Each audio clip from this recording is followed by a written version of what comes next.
We gotta save the trees, man. We gotta save the trees.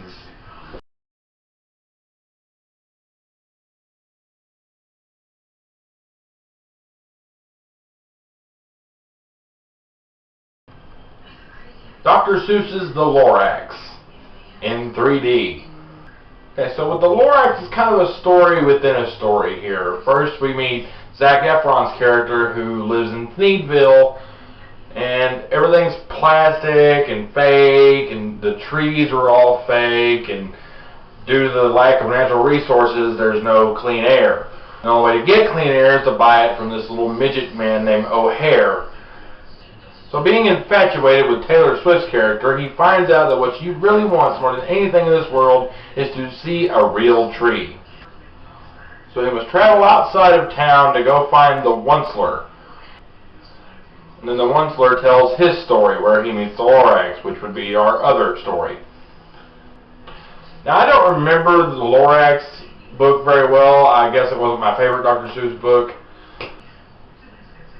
Alright, so this movie is a good, fun family movie. It's got a good message. Yeah, the whole tree hugger hippie message is there, but there are other messages too, like it teaches you lessons about being greedy and, you know, just caring about money instead of what's important. And it was funny, had some great moments. Danny DeVito just shines as the Lorax.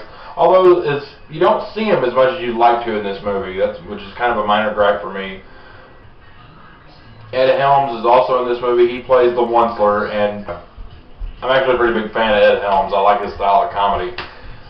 Also, Betty White's in this one playing Zac Efron's character's grandmother, and she's great in this movie. She's enjoyable. But who doesn't love Betty White? Betty White's just such a great woman, and and anything she's involved in, she always shines in. And the 3D in this movie, it's done fantastic. I mean, this isn't like Despicable Me here where it was tacked on in post. This movie was actually filmed with 3D in mind, and they make really good use of the technology to me. I'd say it's definitely worth the price of admission to go see it in 3D.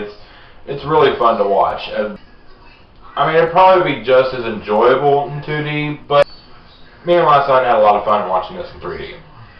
As far as any kind of complaints I have, well, I'm not a big fan of musical numbers. I mean, unless, you know, every once in a while you'll have your exceptional movies like The Lion King and Aladdin that have well-written musicals and are well-timed. The musicals, they didn't shine to me, and I was really annoyed waiting for them to hurry up and get through that musical number. And it's just, you don't want to feel that way. I mean, I guess if you're a kid, you enjoy it, but, you know, I didn't really dig the musical numbers very well.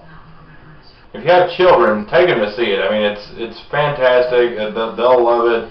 The ones will learn some important lessons in this movie, and that's what we want out of a family film. My rating for The Lorax, I would have to give it 3.5 out of 5 stars. It's a good family movie, but I can see how some adults wouldn't like it. Like for me, I thought the musical numbers were a tad annoying. But other than that, pretty solid family film. I'm sure I'm going to be getting the 3D Blu-ray for my son, so. We've all heard them all. Mine, of course, was The Cat in the Hat.